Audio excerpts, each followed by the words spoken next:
A palavra do Senhor nos diz: portanto, vós orareis assim: Pai nosso que estás nos céus, santificado seja o teu nome. Queridos, essas foram as palavras de nosso Senhor e Salvador Jesus Cristo, no momento em que ele se dirigia aos seus discípulos e a uma multidão que se reuniu para ouvi-lo, no sermão intitulado Sermão do Monte. No sermão, Jesus ele trata princípios práticos que precisam e devem fazer parte da vida diária do cristão.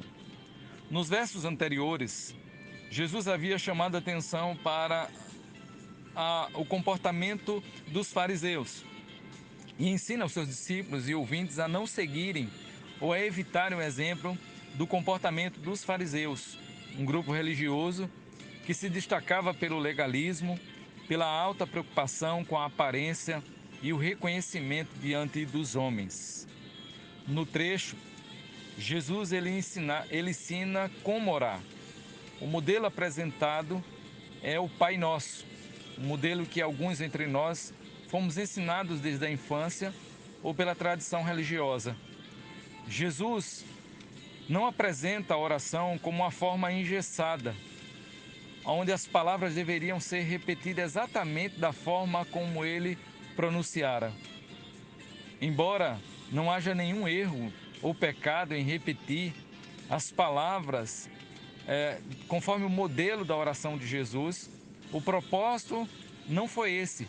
O propósito dessa oração é fornecer para nós princípios norteadores de uma vida de oração ou princípios norteadores na oração. O primeiro princípio está no reconhecimento do senhorio ou da majestade de Deus. A parte inicial do texto diz: portanto, vós orareis assim, Pai Nosso. A figura paterna tem como representação a ideia de provisão, proteção e autoridade. Essas são algumas das ideias que vêm à nossa mente quando falamos de Pai.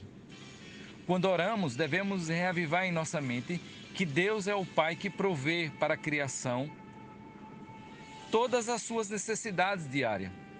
Nos versículos 25 ao versículo 32, nós temos a apresentação de Deus como Pai provedor. Nós encontramos também no Salmos 145, versículo 15, os olhos de todos esperam em ti, e lhes dás o seu mantimento ao seu tempo. A provisão de Deus, ela é a razão da continuidade ou da preservação da existência humana. Atos dos Apóstolos, capítulo 17, versículo 28, diz: porque nele vivemos, nos movemos e existimos. Ainda o Salmo 104, versículo 27, nós temos a apresentação do salmista que diz: todos esperam em ti, que lhes dês ao seu tempo o sustento. Queridos, quando oramos, também devemos reavivar a mente de que Deus é o Pai que protege. A proteção de Deus também é a razão da continuidade da existência humana. Sua proteção, como a sua provisão, é sem acepção para com toda a criação. Deus derrama chuva sobre justos e injustos.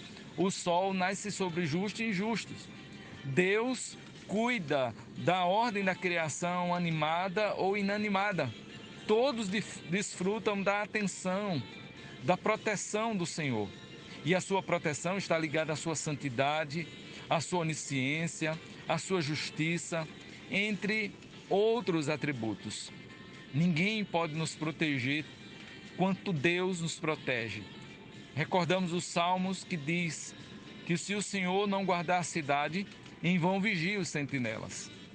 Queridos, o terceiro e último destaque é para o fato de que quando nós oramos, não devemos de maneira nenhuma esquecer da autoridade absoluta ou ilimitada de Deus sobre toda a criação. Todas as coisas estão debaixo do seu eterno governo, do seu eterno poder. Está diante do seu eterno controle.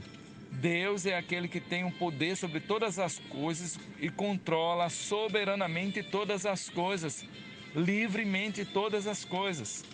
Portanto, amados irmãos, estejamos apercebidos estejamos despertos, que quando nós orarmos ao Senhor, estamos diante do Pai pelos méritos de Cristo, aquele que é a razão originária de todas as coisas, que mantém todas as coisas, que protege, que governa tudo e a todos, nos dá o privilégio e a oportunidade de estar na sua presença. Por isso, a oração inicia: Pai Nosso. Eu quero orar com você. Pai querido, Deus de amor, queremos te dar graças por esse dia. Queremos te pedir, ó Pai, em nome do teu Filho Jesus, que o Senhor esteja quebrantando nosso coração, perdoando nossos pecados, purificando de toda injustiça.